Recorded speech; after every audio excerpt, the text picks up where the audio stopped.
need support staff to clear the room. Stand up and walk now. Hello and welcome to The Watch. My name is Chris Ryan. I am an editor at TheRinger.com, and joining me on the other line, he is the last of us. It's Andy Greenwald. Oh, that was topical. That was good. I often have this issue right before we record where I don't know how to introduce you. It just shows how long we've been doing it. Today, Andy, we are talking almost entirely everything you could ever want to know about home box office maximum.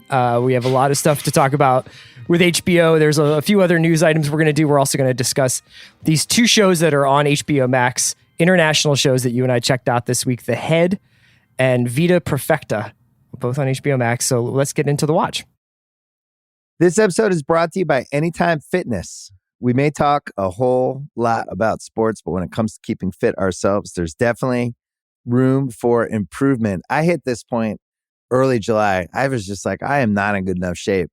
I started trying to walk at least 15,000 steps a day or hiking or just anything to keep my legs moving. Now it's the end of 2023. I feel great. I had a physical 3 weeks ago, and the guy was like, you're doing great. You're doing better than you were 3 years ago. I felt great. Whatever your goals are, progress is possible thanks to Anytime Fitness. Get a personalized plan and support from an expert coach anytime, anywhere. Visit anytimefitness.com to try Anytime Fitness for free. Start to train for your life. Terms, conditions, and restrictions apply. See website for details. This episode is brought to you by State Farm.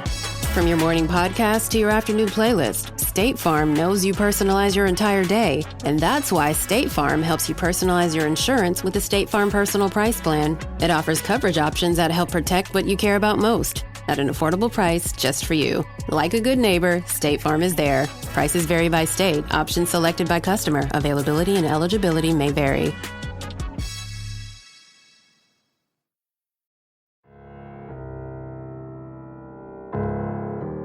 Oh my God, Andy, what a week of news for us this week. We have so many headlines to get to.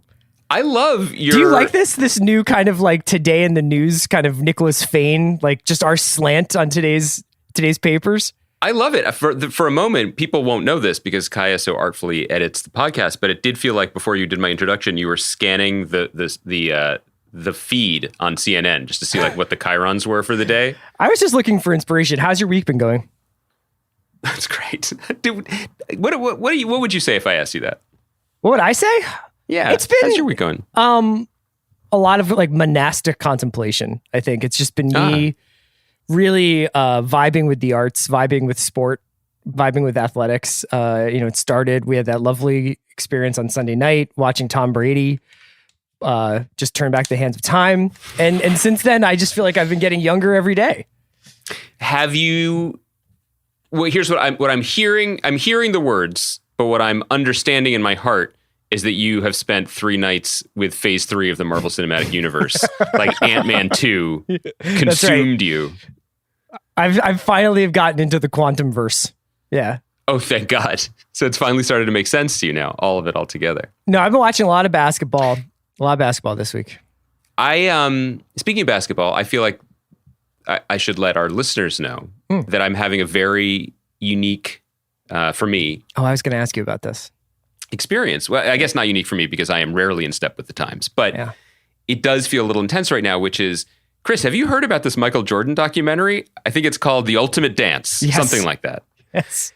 So I hope I'm not alone in this because... You're not alone in watching The Last Dance. No. I am I hope I'm not alone in this experience in watching it way too late, because in my defense, when everyone was going crazy about it in the spring and it was on ESPN, I actually wanted to wait. I knew it was coming to Netflix. Kind of wanted to watch it without commercials. I don't remember. I think I was still in post? I don't even remember. But I was like, I can't wait to watch this. How exciting. You were not in post because the pandemic was happening. I was in so I was in, not post, I was in during pandemic. I have no excuse. The point being, everyone loved it, and it was very exciting. Everyone had a lot of fun, and I was immediately jealous that I had not taken this journey with the majority of America and all of my friends. Then it hits Netflix, and then I went into this very dangerous zone that I think is maybe not unique to me and might be something that happens to a lot of couples, with that try to do a respectful balance of interests and things, which is not that it was a one for me, one for her situation in terms of what we'd be watching in our limited couch time. It was more that I carried in my heart, much like Michael Jordan carried in his heart the dream of multiple championships and humiliating Isaiah Thomas.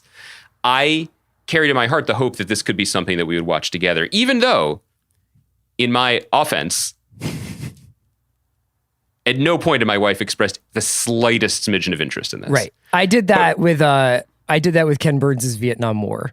That is even better. But funnily enough, my wife actually watched several episodes of that show without me and took copious notes. Wow. And was like, here, if you want to catch up with me, here are the notes that I took on the Civil War. But like, it can go both ways. It's not, sometimes you're the person who's holding the couple back, you know?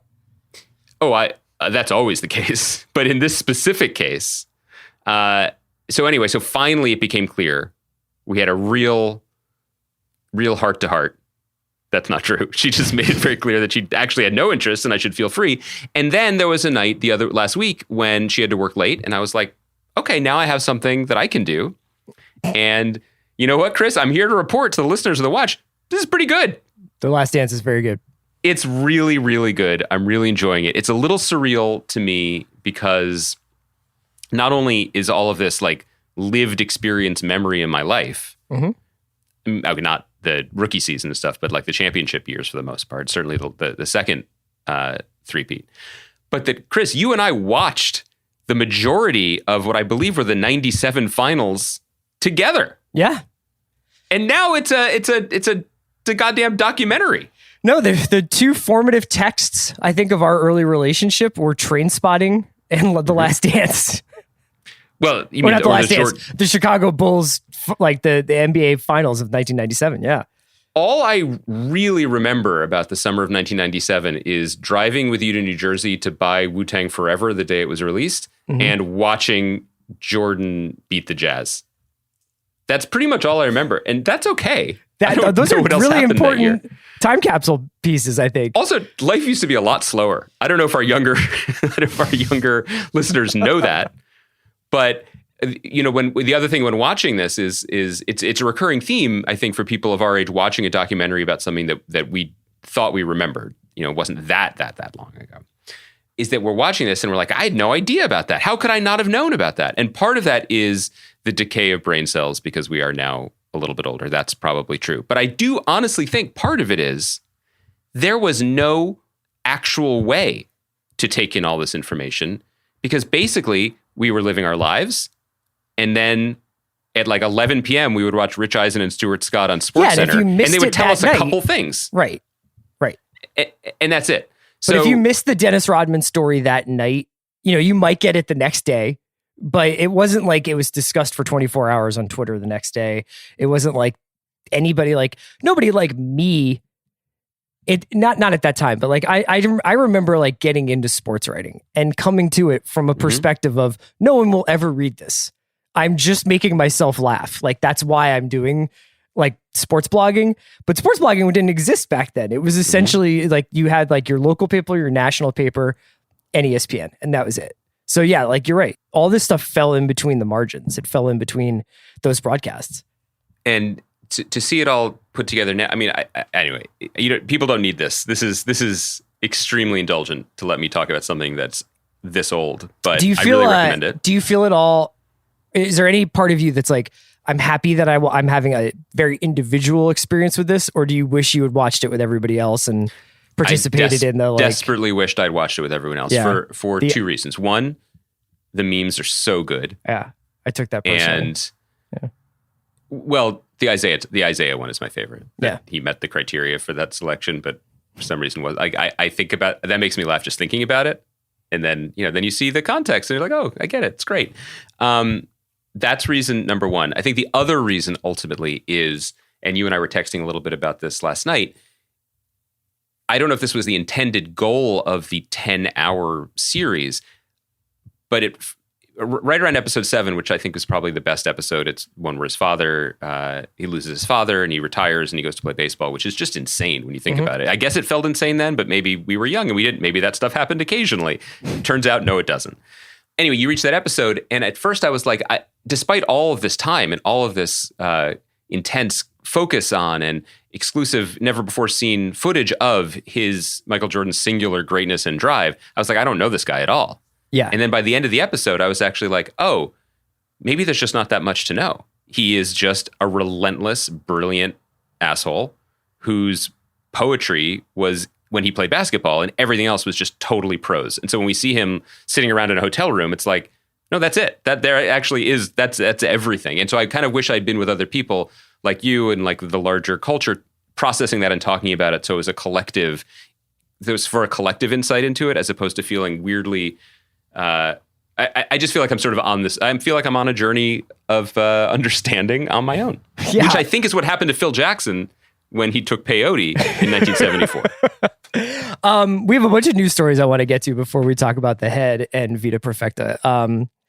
I guess the first one we should mention just outside of the HBO industrial complex is the Gina Carano news, which, in case anybody has been living under a rock for the last 24 hours, Gina Carano, who played Cara Dune on Mandalorian, and I do say that in the past tense, she has been let go from Lucasfilm to the extent that she was employed by Lucasfilm. She has a lot of controversial opinions that she's been sharing on social media, pretty ugly opinions in a lot of cases.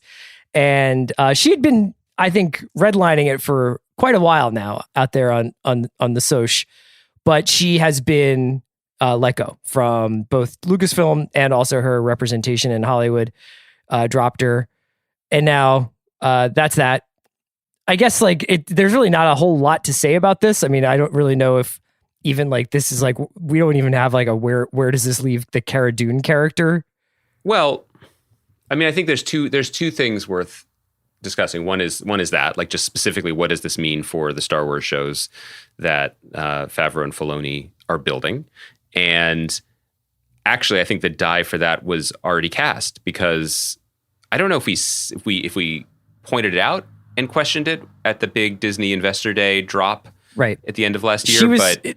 She was supposed to be a part of that. Like, there's a rumor on Twitter now that was like, sources say she was supposed to be named as like the centerpiece of one of those spin-off shows of The Mandalorian, and that was scrubbed, basically. Yeah, I mean, they announced a show about Rangers of the New Republic, which The Mandalorian made a big deal about, saying that's what Cara Dune had become. Mm-hmm. That she wasn't named at Disney Investor Day or D20 or whatever that thing is called made me wonder, was her deal not done? That felt odd to me. Like, clearly that was built around her character and that character's role. Now we know why she wasn't. I mean, I guess it's a rumor. It seems pretty clear to me that that's probably verifiable. You know, we're big Soderbergh heads. We love the movie Haywire. I kind of like her presence in stuff on screen. It's certainly not what anyone would call traditional character-based acting, but she's physically, an interesting and worthwhile performer. And the sort of larger Mandoverse they were building with her and Carl Weathers was both fun, but also, when we talked about it in the fall, I kind of liked that Favreau clearly loves things on the cheesier end of culture at times. And I like that like wrestlers is what you mean? Well, he likes wrestlers. He does. But also, I mean, I guess cheesy isn't the word, but I think, like, he puts Bill Burr in it and he puts Carl Weathers in it. And he's not casting from the traditional, here's who you need to have, or here's the sexiest gets. And I like that about the show and about the vibe of all of it. Can this project survive without her? Yeah. Yeah, I can. No, I think Mandalorian I think and it's Star Wars fine. will be okay. The other part of it is just, it's kind of a bummer. I mean, first of all, that she clearly sucks. Right. But I was talking to someone who is much more plugged into Hollywood than we are. I know it's hard to believe. I know. And that person said to me that social media is more dangerous than a gun in Hollywood, which is a little bit glib. Obviously, guns can kill people. And I didn't mean to equate it in such a casual fashion. But people really can just immolate their careers, you know? And I think the thing that people are really drawn to is, what does it say about someone who clearly was on notice, you know, after being removed from the Disney Investor Day, who just needs to just make one more kind of greasy analogy about Jews just to get her point across. You know what I mean? Like, what is the addiction to that? Not just the pathology of believing that, but like, you know what? I feel like this is a good time to share this, and then totally immolate her own career. It's a wild story. Yeah, it's been kind of like a fascinating week with that stuff, especially also with the Joss Whedon, Charisma Carpenter stuff. I with the Gina Carano stuff, like, I have to imagine that my guess is that she was already knew that she was not going to be a part of that show, but maybe that's not true.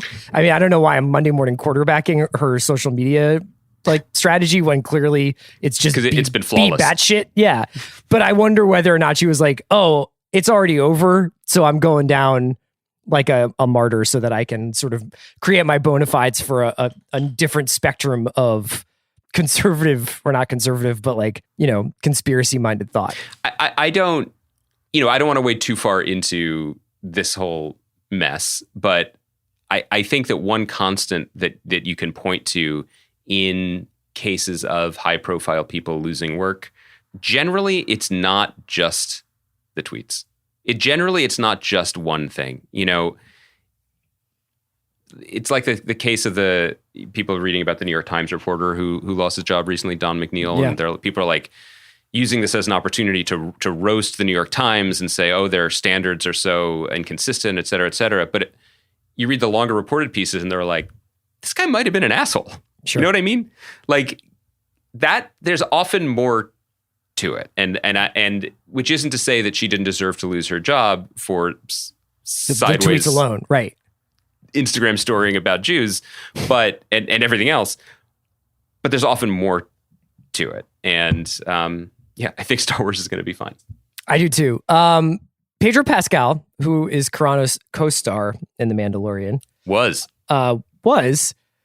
he landed a pretty big role. He's going to play the lead in Last of Us, which is HBO's adaptation of this really, really popular PlayStation game. I'll read a little bit about that to you, because while I would play this game, I have not. So I don't really know a ton about it. Last of Us takes place 20 years after modern civilization has been destroyed. Shout out to that. Joel, who Pedro Pascal plays Joel, a hardened survivor, is hired to smuggle Ellie, played by Game of Thrones' Bella Ramsey, Lady Mormont, a 14-year-old girl, out of an oppressive quarantine zone. What starts as a small job soon becomes a brutal, heartbreaking journey as they both must traverse across the U.S. and depend on each other for survival. Pascal's Joel, tormented by past trauma and failure, must trek across a pandemic-ravaged America, all while protecting a girl who represents the last hope of humanity. That's from the Deadline report. Uplifting stuff. Chris, quick question. Yeah, and this is going to be run by Craig Mazin, who did Chernobyl, and so obviously it's got a lot of eyes on it. Chris, if Joel's services were available now on TaskRabbit or whatever, what would you pay to be escorted, to be trekked? Am I in this situation? Am I humanity's last hope? I've often thought of you that way. That is not new. I think that they'd be putting a lot of eggs in the basket of a 43-year-old ex-Camel Light smoker. You know, I wouldn't bet against you. I have like, you know, we're talking we're talking like some Josh McCown treads on my tires. You know, I've got a lot of miles on the odometer. Yes, but look, I think anyone who has ever played any kind of competitive game or sport with you recognizes, Chris, that even in your younger, pluckier, 100% lung capacity days, you had kind of a big shot Bob Horry swagger. Yes. You know what I mean? Yeah. Like this is not, I know people on this who listen to the podcast know that Chris likes to, you know, he likes to glory days his time on the Little League diamond. I wasn't there for that. I can neither confirm nor deny. But Chris does approach any competition as if he could be the greatest. I mean, in that, it's something I recognize in The Last Dance. You know what I mean? Like, you will take the corner three, even if you cannot extend your arms that far above your head to make it. And I respect that. So I wouldn't bet against you in a circumstance. There's a couple of things on Last of Us that I wanted to hit. One, we're still making video games into stuff. I mean, track record is fantastic. So there's that. But this obviously has a lot of prestige veneer to it because of the Chernobyl connection.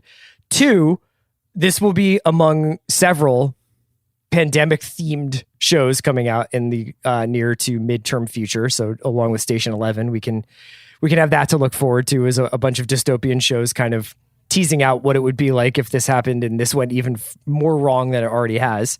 3, there is a thing in the Deadline report that I just want to shout out.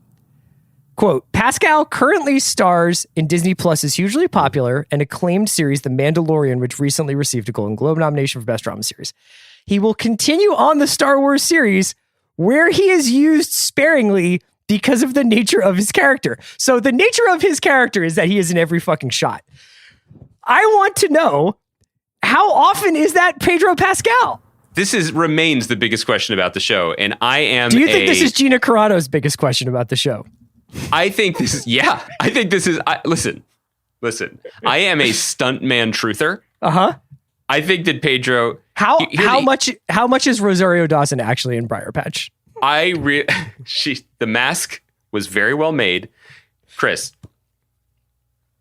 I'm not saying that Pedro Pascal hasn't brought the humanity to the character of the Mandalorian that has made the show an international success. What I am saying is that when he gets in his car and he fires up his Waze, Manhattan Beach is not one of the first 20 destinations it recognizes or suggests. Do you know what I mean? Every time I think he has to type in the address of the studio. Right. That's what I'm saying. But isn't that that's great work if you can get it?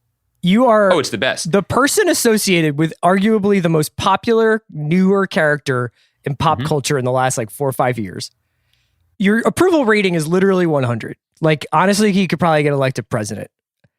Yet he probably shows up to do 5 days of work a year outside of his voiceover stuff. It might be the best gig in entertainment right now. I'm very impressed. And he continues to get all the rest of the gigs. I mean, save some for everybody else. Yeah, he's also in the Adam McKay movie, right?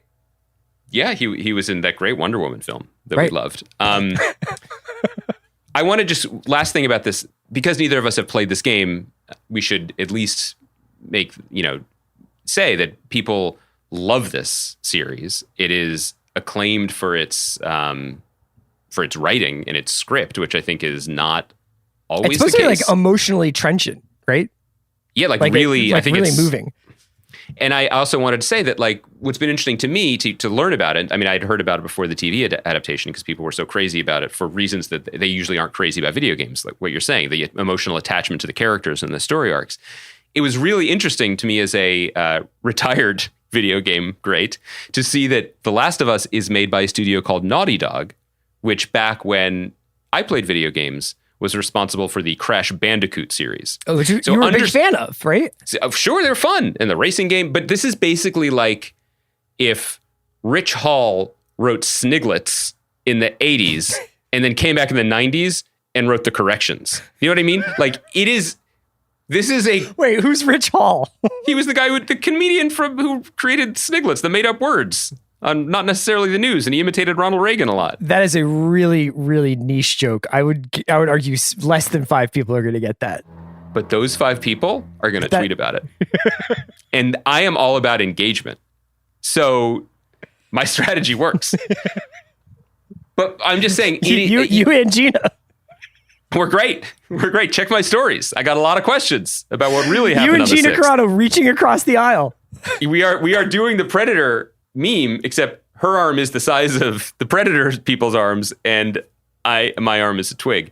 I'm just saying you can do better. Look, the floor is yours to have a better analogy, but it is the kind of storytelling glow up that is just mind boggling. Yeah, I know. I actually. I haven't played Last of Us. I have been playing Red Dead Redemption 2 this week. And I think personally, I was ready for that level of kind of, this is actually a truly cinematic experience. It's an immersive storytelling experience. And it is that. I mean, there was some really mind-blowing stuff in there. It's certainly better than Resident Evil 2 or Max Payne or whatever the last time I really tried Not playing better than these Perfect games. Dark. No, nothing could be. But it's funny how so much of it is still the same mechanics of you can't leave this room until you find the third map. And meanwhile, like, even though it looks like basically a scene from Deadwood, the guy is like, come on, Arthur, why are you straggling? And you're like, because I can't find this fucking map in this cabin and it's going to take me 25 minutes. That interests me a lot because as longtime listeners of the podcast know, I'm terrible at video games. Don't do them right. Because I'm a real stickler for, I like to play the game the right way. Yeah, you know right. what I mean? Right. All those unspoken rules of baseball, I follow them. You're the St. Louis Cardinals of video games. Thank you. Thank you for that. Beloved by my fan base. And when I would play our generation's version of immersive games, which is like, I guess, like Phantasy Star 3 or whatever on the Sega Genesis, the goal is always the same, right? Solve the puzzle, make it through the maze, beat the monsters, and then whatever. But I would go into the town, and the only thing you're supposed to do in the town is like get the book and buy a sword. And I'd be like, I wonder what that man has to say. Can't leave until I talk to him. And the guy would be like, I heard tell once a story about elves. Would you like to hear it? And I'd be like, yes. You were on like a Straight Talk Express. I'm listening to my constituents. Also, this is extremely only child shit, where I'm like, the 7 people in this frozen elvish town are the only people I'm going to speak to today. I know. So I really better. So when you're telling playing me, Mortal Kombat, being like, can we reason with you? I played Mortal Kombat for the articles. When I hear about these new games, which are also like, completely immersive worlds, I don't think I could handle the pressure of these people actually talking or being played by on this game you're supposed to. On this game, you have to bond with your horse, and I'm like, how often? How often do I have to like pet him? like they're like, oh. We spent 6 months reading Lonesome Dove. You should know this stuff. I know. I really should. I don't really like animals. Don't really make it out. Like they're secondary in Lonesome Dove. They like their horses, but as we may know from some sequels, the Lonesome Dove horses have a little bit of blood on their hands. I do think, and not this, this might get us in more trouble than Lena Dunham got for, having a dead cat corpse on her new show, which I read about also was a big scandal.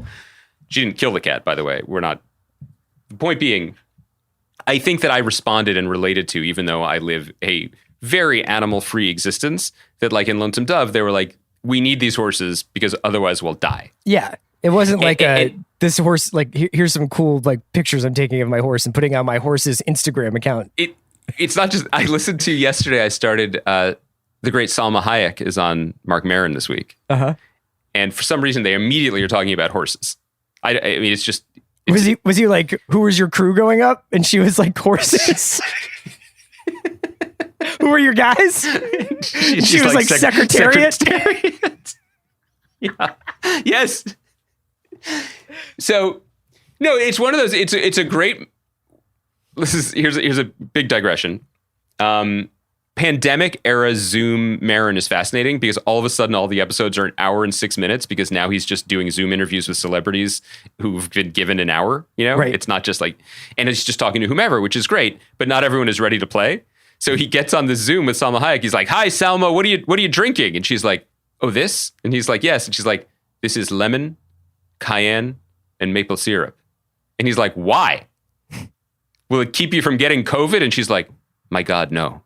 Like she's not getting it. But she starts talking about horses, and she's like, "I used to ride horses very much, very often, but does now she not know that she's on Maron's pod? Like, does she think she's doing Access Hollywood or something? I think she's probably a fun person, but they're on Zoom. She's in London. Yeah, she said she didn't sleep well that night. I mean, look, there was a lot going on. I don't need to tell you the whole thing. Feel free to listen to it.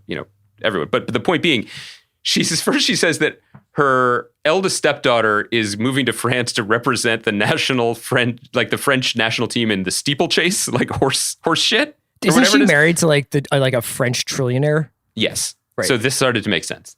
But then she's like, he's like, "Oh, do you ride horses?" She's like, "They're beautiful animals, but I don't anymore." Then she's like, "Well, I have intermittently over the last 25 years of movie work, but that doesn't count." We're like, okay. And he's like, "Why not?" And she says, because she was asked by a friend to break a wild horse for him. First of all, obviously no one would ever ask me, but I'm a little slighted that I've never been in that situation. You know what I mean? My life has never reached a point where I've been with a group of guys and one of them is just like, "Hey, you coming to the birthday party on Sunday?" "Yeah." "Did you watch the game?" "I did." sorry to bring it up this way, but I need someone to break a wild stallion for me who's free. So Salma agrees to break the horse, and she says that she rides the horse a little bit, but she knows it's crazy. It's a crazy horse. And the horse is going so crazy, it's trying to slam her into a wall to hurt her. And everyone is saying, Salma, jump off the horse. You must leap from the horse. So Mark Maron's like, what did you do? And she says, why are people talking like that? Leap from the horse, Salma. I think this is how people talk in the horse world. Okay. Like, I think they speak very formally. And so she leaps from the horse. And then apparently the horse then tried to finish the job and kill her. And so since then, she hasn't ridden. No, until on the set of The Eternals, she had a healing experience. That's good.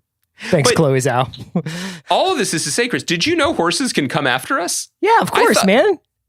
I don't know. And if they did in Lonesome Dove, they would be like, okay, you're no longer a horse, you're now dinner. I feel like we laid down a tougher line. I know that was also the policy on set of HBO's Ill-Fated Luck. I was just going to make a luck joke.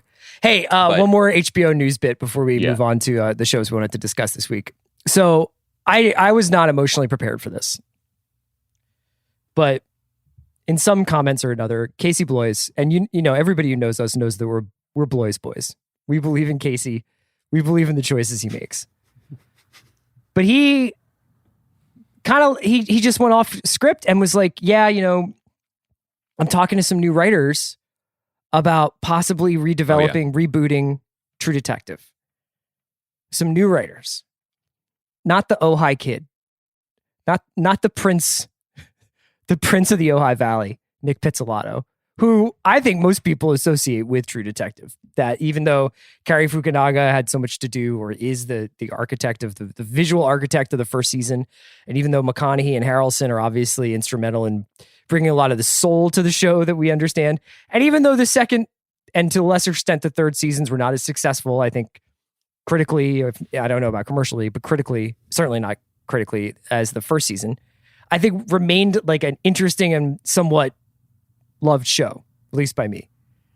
So what do you think of the idea of HBO saying like, hey, we've got this thing that people, if you put True Detective at the beginning of a mystery, people will watch that mystery. But going out to people, apparently Sam Levinson, the writer-director of Euphoria, and some other people about possibly rebooting the show. First of all, I'm really into these nicknames. El Rey de Route 33. Yeah. The Baron of Bart's books. Father John Pizzi. That's even better. Thanks. That off the dome? Yeah. I mean, when Nick posted that Instagram photo of him shirtless, smoking a cigar, showing off his pecs and like as many. Right. And he was holding a lot. He's like a fistful of scripts. Yeah. I can't believe one of them wasn't True D4. But well, I'll get to that in a second.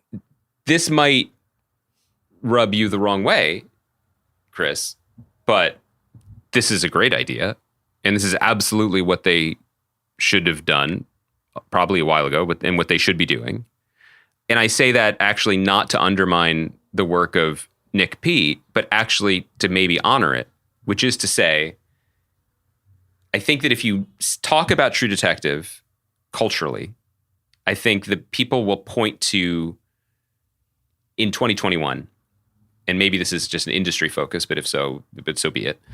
It is less about the writing and the genre and the content, and it's more about its two biggest contributions to where we are now in terms of television. One is the directorial cinematic experience of having a film director step in and really put a footprint on something, which obviously began to flourish as a trend and even as an expectation in a certain level of prestige TV. And two, the stars. It was the one where it's like, wait, these guys are going to do something like this, and then now everybody's doing something like this.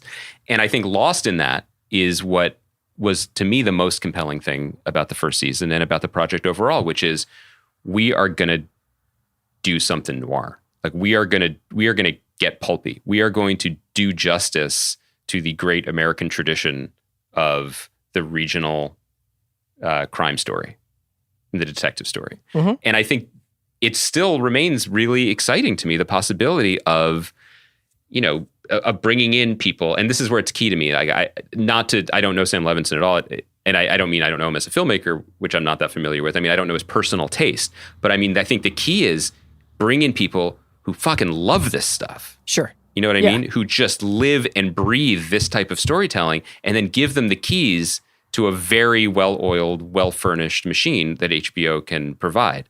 And so rather than going to a flashy established person, I would be going in the Rolodex and calling our friend Megan Abbott, for example, who's a great noir novelist and a TV writer and producer now herself.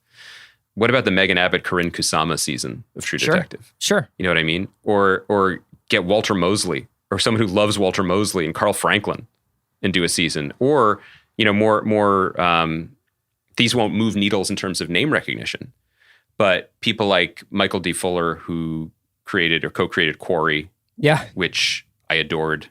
And if you like True Detective, you would like Quarry. Or Tony Tost, who did the show Damnation. Like, these are just people who I know just from their public, I've never met them, but publicly and from their work, like, they like the books that still need to be, not even if not directly adapted, but like just explored and celebrated on screen. I think it's exciting. I think the reason why I kind of wanted to mention this, aside from my obvious like weird like Pizzolatto worship, is two things. One, it would be fascinating to see a streamer like HBO use True Detective as their Law and Order, and basically take a show that has very specific, very singular roots with a specific creator or creators, and then just basically open up the doors and say, hey, you want to do True Detective New York, you want to do True Detective London, you want to do True Detective Texas, you want to do True Detective Portland, like, let's start moving it around. That does get away from one thing. So when Nick Pizzolatto last sort of spoke about True Detective, if I remember correctly, he basically said, I have a crazy idea for season 4, and alluded to the idea that it might tie together with season 1. And part of the attraction to season 3 for me, or among many reasons, Mahershala Ali being chief among them, was the fact that it was taking place sort of parallel to season 1, and that there were certain similarities to the storylines, and that there might be a world in which these detectives were working on cases at the same time as Russ Cole was.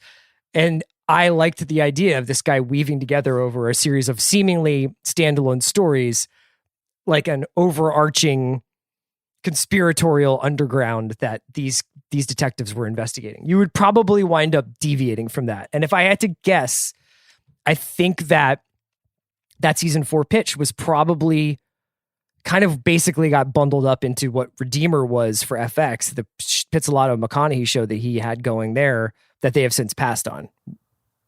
Yeah. Like a lot of the energy that would have gone into that or whatever, but it's essentially a book about like a disgraced preacher kind of roaming Texas and solving crime, right? Sort of.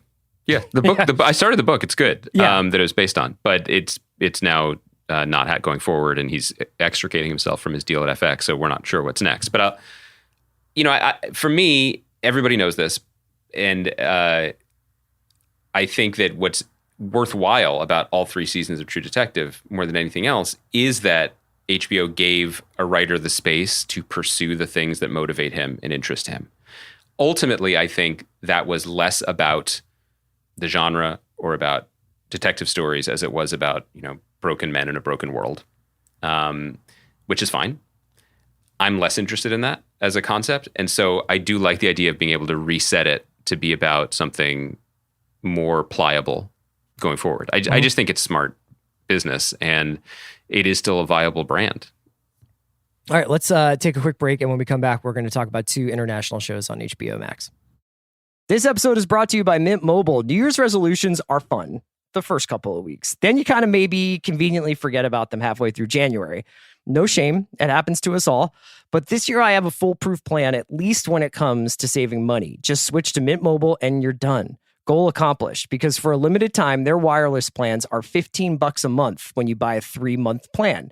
The great thing about Mint Mobile is there's no jaw-dropping monthly bills or unexpected overages, and all plans come with unlimited talk and text. Get this new customer offer today at mintmobile.com/watch. Additional taxes, fees, and restrictions apply. See Mint Mobile for details. All right, Andy. So we were looking for some midweek shows to talk about, to watch. We obviously have been talking a lot about WandaVision on Mondays, but there's kind of a grab bag of stuff out there right now. One of the funny things that happened though is when we were, I was looking on Twitter and a couple of people had talked about how they were getting into this show, The Head, on HBO Max. And there's been a kind of infusion of international stuff on HBO Max, The Head, Vida Perfecta, which we're going to talk about as well. Also The Investigation, where I was just kind of like, I had no idea that these shows were already in the middle of or being released already. So there's this funny thing that happens now where you'll be like, oh, I heard this show is good. And it's like all the episodes are already up. They've either been getting released for the last month or they dropped them in a chunk. Let's talk about The Head first. So The Head is essentially, very knowingly, a Agatha Christie meets The Thing story set at an Antarctic science expedition. This expedition called the Polaris. And it's essentially a science expedition gone wrong. Something has happened out at this base during the long winter when there's no daylight for 6 months. And the sort of relief crew has shown up to try and figure out what happened to these people. I don't want to give away too much, but like all of whom seem to be dead or missing. And there's one living witness sort of describing what's going on. And, it is the most international of international co-pros. If somebody was like, I think I was talking about this last night with Sean Fennessy, and he was like, is it English language or foreign language or subtitles? And I was like, it's in this weird language that I almost call Borgonese, where people are speaking Swedish or Norwegian, but then will often break into English, Danish, and then they'll break into English for like half of a scene. Yeah, I think I'd put it this way. Like I was listening, as one does now, to like an epidemiologist on NPR talking about what makes this particular pandemic different media than diet past is ones. so much healthier than mine. Like you're like, I've watched The Last Dance and listened to WTF and NPR, and I'm just like, I'm playing Red Dead Redemption 2 and watching the fucking Hornets play. I would do anything to trade places with you. I think everybody knows that. And they were like, what makes this pandemic different than previous ones, or in terms of how we can recover from it? And the answer basically had to do with globalization, how the world is actually quite small in terms of travel and commerce. And so you cannot just fix it in one place. You have to fix it everywhere, or it will be everywhere. And couldn't help but think that The Head is one of the products, the non-viral products of this world, because it's kind of incredible. It is a Spanish/Japanese co-production. Okay. It was made by HBO Asia and Hulu Japan. Yep. And they shot it in the Canary Islands and in Iceland. In the Canary Islands of Spain and the exteriors in Iceland. The cast reminds me of like a hospital cafeteria in that it's just like Tuesday is taco day. And then Wednesday it's like Swedish meatballs because everyone in the kitchen is fucking bored. Right. You know what I mean? So it's truly incredible to watch the cast of who I would describe as the people who were available for the project. That is how I would describe their replacement level. So there's like panache. A guy who is it he's Danish, right? The Johan is Danish, correct? Well, there's a Norwegian, there's like a Swedish flag, but they're speaking Danish and Swedish and English. Right. Like they're like, it's really confusing. I don't want to get too far afield, but there's like a guy named Nils who seems like he's from Brooklyn. Like I don't really understand a lot of it. The main character ostensibly is Maggie Irish, the young doctor who's I think she's Scottish. Scottish? Okay. I think she's Scottish. Could be Irish. Our confusion is well founded. Obviously, like there are a lot of different flavors getting thrown at you at once. I think it's I'm enjoying watching this show. Me too. But I do think that the Brexiteers showed this on BBC Two the night before the vote, and that's why they left. This is why Sunderland fell. Here's the thing. I do think so. Here's the reason I like this show is because it's pulling a Broadchurch where they're doing each episode has basically a red herring. This person did it. This person is the reason why everybody disappeared. And then it kind of, in various ways course corrects off of that so that it's constantly kind of throwing out these new suspects of who could be responsible for whatever supernatural, paranormal, or just criminal activity that happened on this basis. I watched the first 2 episodes. The other reason I like it a lot is because I really like Antarctic science expedition stuff. Partially because I have no idea what they're doing out there.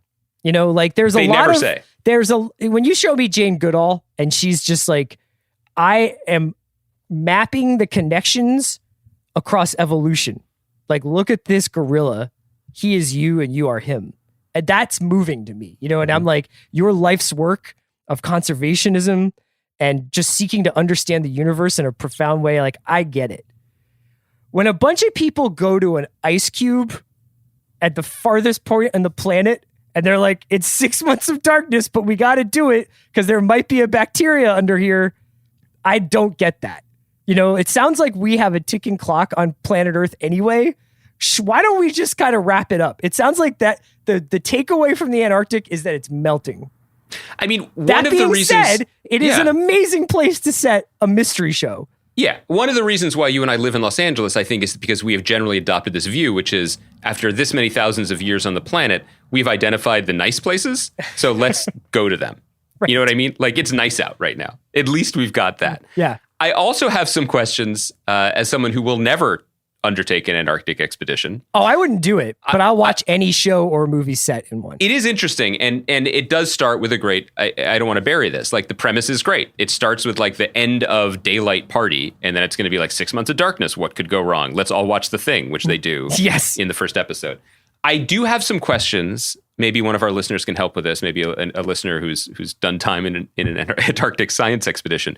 I do have some general questions about the HR policies of it seems hiring. To be Mos Eisley Spaceport. It is. I mean, they talk a lot about how crucial the work they're doing is, and then in the same breath, they're like, everyone here has killed a guy, and they had nowhere else to work. You know what I mean? And I just feel like maybe Nils couldn't get a job at a Wendy's in like the end of Long Island, so he came here. I mean, I know that we are correctly finally debating minimum wage in America, but maybe we should also address the wages of the people we're paying and then the people that we send to the bottom of the world to save humanity. You know what I mean? Like, maybe we could shake a few extra shekels loose for them. Is that what we're doing? Do you think that like there's a lot of scientific value? You don't want to like get canceled by the scientific community? Is that why you're backing there off must this? be. It must be fascinating. I don't know. I guess my issue with the show is the premise is so good. And like you said, it's there now. It's just available to us. Sure. So I'm watching it.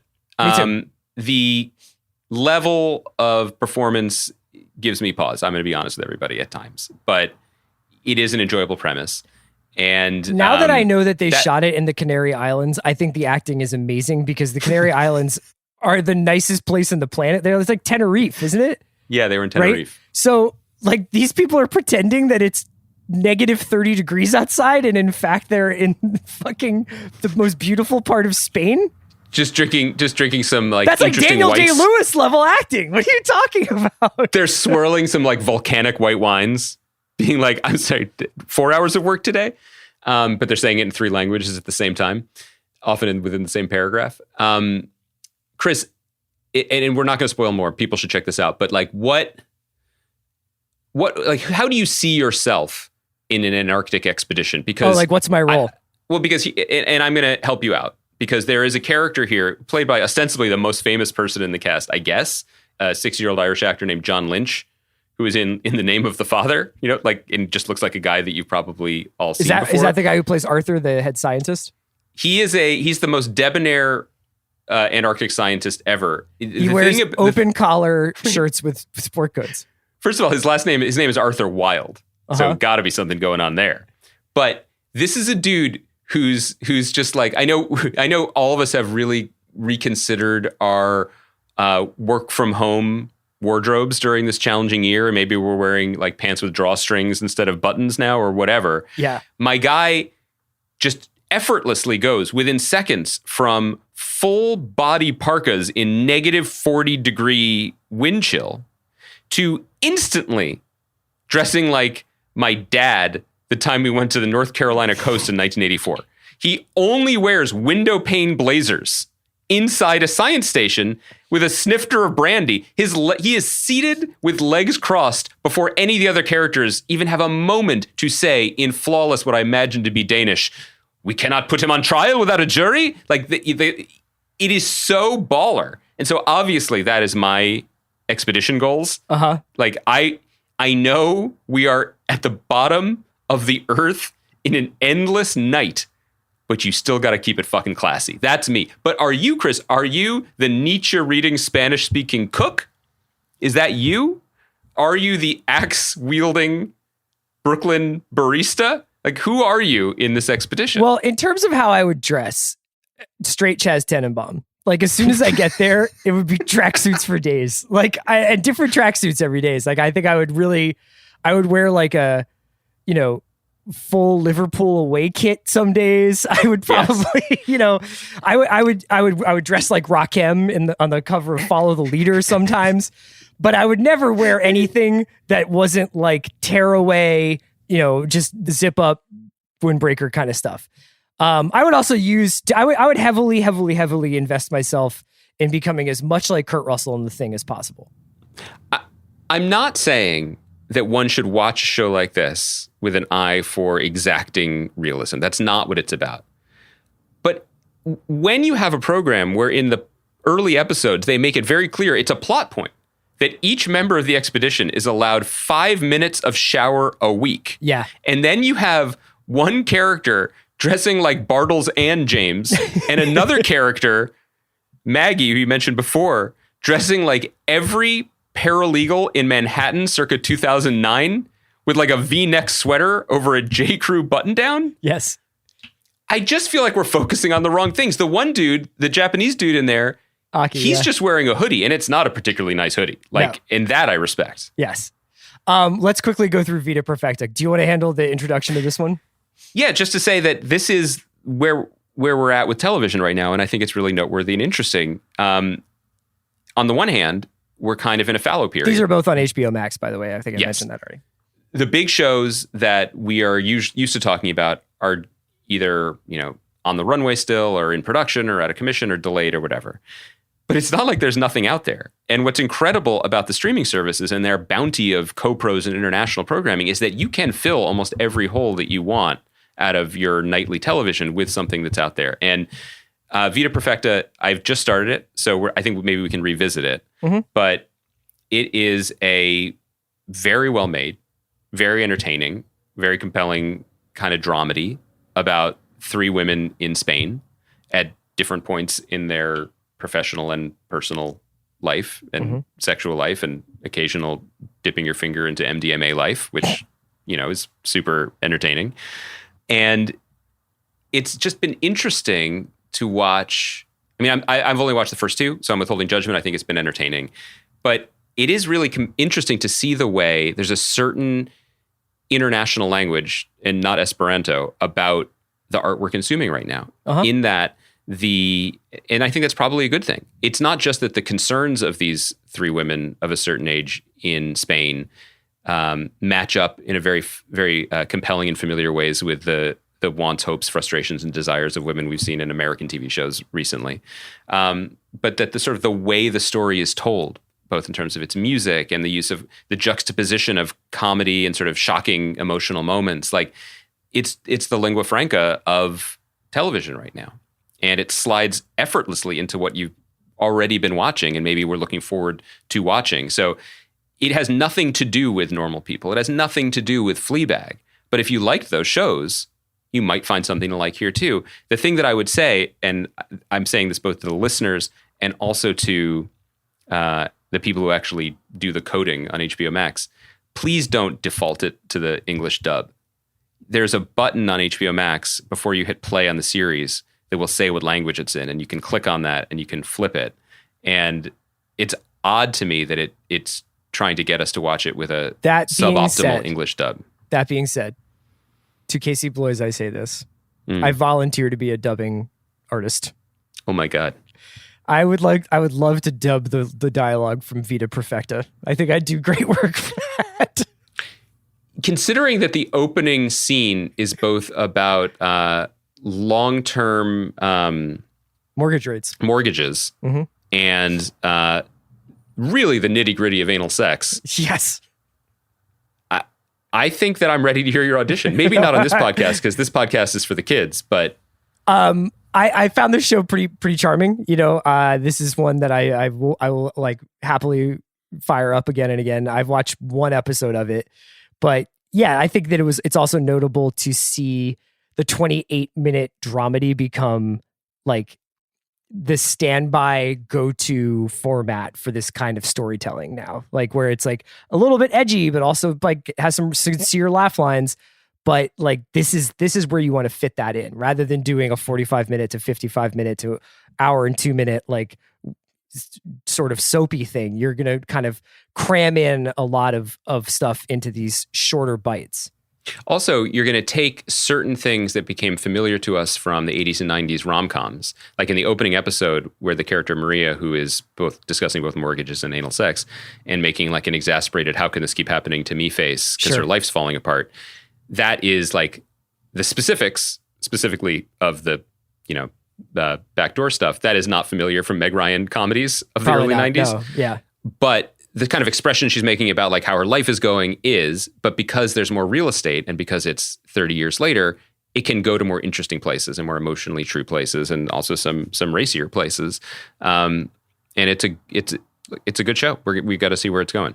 Yeah, so we'll keep up on both the Head and Vida Perfecta. We'll be back on Monday to talk about WandaVision. It's always what a kind of, we had a little bit of a grab bag today, but it was really fun. I'm going to start dressing like Dr. Arthur Wilde, a doctor of what? We have no idea. Bacteria. That's what they're like, he found that bacteria. And I'm like, why don't we just leave bacterias alone? Yeah, can I just say, I don't think it's any great shakes to find bacteria in 2021. Yeah, we are spending every minute of our lives hanging out with all these bats. Nothing could go wrong. It's like, I've done everything possible to these pangolins. I guess I haven't tried eating one yet. The Head, Season 2. See you Monday. Can't wait.